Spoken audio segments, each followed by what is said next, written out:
Всем доброй ночи еще раз.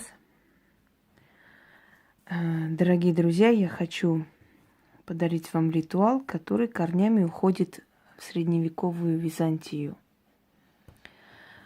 И на самом деле я очень люблю дарить особые ритуалы, особые заговоры этнические, то, что я за много лет работы с архивами, за время учебы в университете обнаруживала, смотрела, изучала. Случайно попадалось мне это все. Я сохраняла, оставляла. Даже еще не с тем намерением, что когда-нибудь кому-то это подарю, покажу. Просто для себя, ради интереса, потому что я понимала, что я сама могу этим пользоваться. Это очень интересно, это очень необычно, очень сильно, потому что такие подобные действия имеют многовековую энергию, тысячелетнюю энергию. Поэтому они исполняются, поэтому они получаются. Этот ритуал византийский. То есть корнями вот подобный ритуал уходит в Византию. Естественно, там опять же не было написано, как это все происходило, какие слова говорить нужно. Но примерно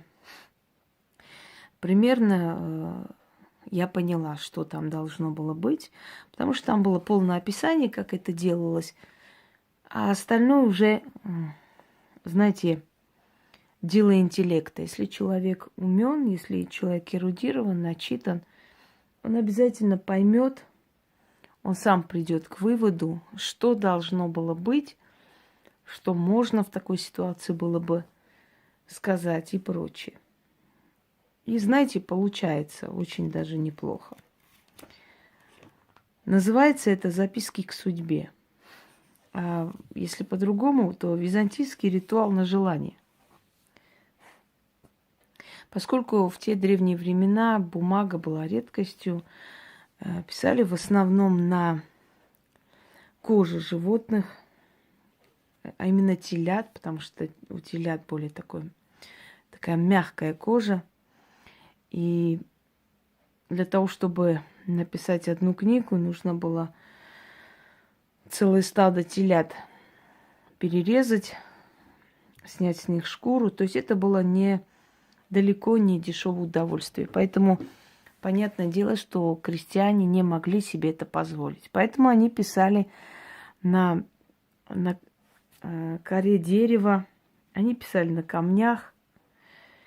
Но этот ритуал, он основан на древнем поверье, что огонь усиливает всякое желание, огонь усиливает всякий посыл к судьбе. И с помощью энергии огня можно как бы донести свою просьбу до определенных сфер, которые над судьбой человека, которые руководят судьбой человека. Писали углем в основном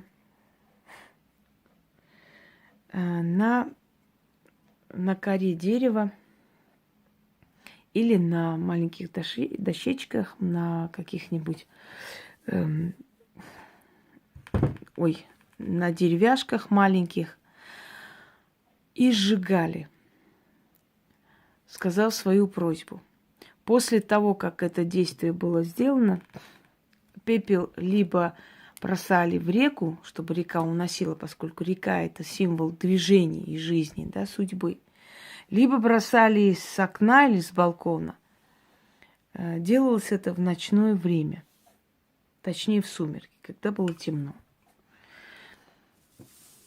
Просьбу можно было обозначить как в плане денежном, как в плане, чтобы сбылась особая мечта, просьба, ну, например, там, в наше время, да, какую просьбу можно озвучить, скажем, найти хорошую работу или получить ту или иную должность и так далее. Ну, у крестьян были немножко иные заботы. Они могли попросить, скажем, плодотворного там урожая.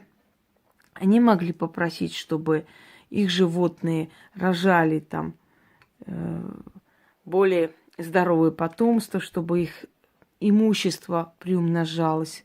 Кто торговал, он мог попросить наплыв клиентов, например, да, или обозначить ту сумму, которую он ожидал и хотел бы получить от своей торговли. То есть это не касаемо любовных дел, чтобы там Вася, Петя пришел и так далее. Это касаемо материальных благ.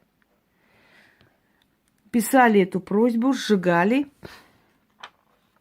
и отпускали пепел либо по реке, по движущейся воде, либо с балкона или с окна. То есть отправляли определенный сигнал туда, во Вселенную, чтобы оно сбылось. Уже давно доказано, это тесты даже психологов, они практикуют такой момент. Знаете, сжигание страхов и прочее, прочее. То есть считается, что вот в подсознании человека нечто, что-то открывается, это нечто соединяет человека с высшим «я», и сбывается то, что хочет человек. Вот мы примерно такого типа ритуал с вами проделаем. Итак, просьбы должны касаться материальных благ, карьерного там роста, творческого развития. Может, нужны люди для того, чтобы достичь успеха. Может, нужно, чтобы вам не отказали в просьбе, чтобы взять там какую-то сумму, да, кредит, скажем, и расплатиться с чем-то или начать какую-то работу. То есть в основном это касаемо материальных благ. К любовным просьбам это не относится. Это не относится к просьбе там выйти замуж, хочу завтра найти миллион, хочу вот это. То есть это должны быть приземленные просьбы, то, что реально вам получить, но что-то препятствует, чтобы это быстрее сбылось. Читать нужно один раз. Возьмите красную свечу, лучше всего. Пишите свою просьбу, когда прочитали. Сжигайте пепел, потом отпускаете в окно. Итак, сила всемогущей судьбы. Ты все знаешь, все видишь, все слышишь. Я к тебе обращаюсь, твоей воле покоряюсь, перед величием склоняюсь и покорно прошу и заклинаю. Напишу свою просьбу, благословлю, да сбудется, как я прошу. Пишите. Например, давайте я напишу, например, да? 100 тысяч. Ой, 10 написала. 100. Хочу. Рублей. В ближайшее время. Пишите четко свою просьбу. Пожалуйста, не пишите там лекцию целую. Коротко, ясно. Или получить такую-то должность от такого-то человека. Как можно четче. Потому что этот сигнал идет туда. Во Вселенной разбираться не будут. Получить хорошую должность, чтобы все было хорошо и так далее. Это не то. Написала. Еще раз читаю.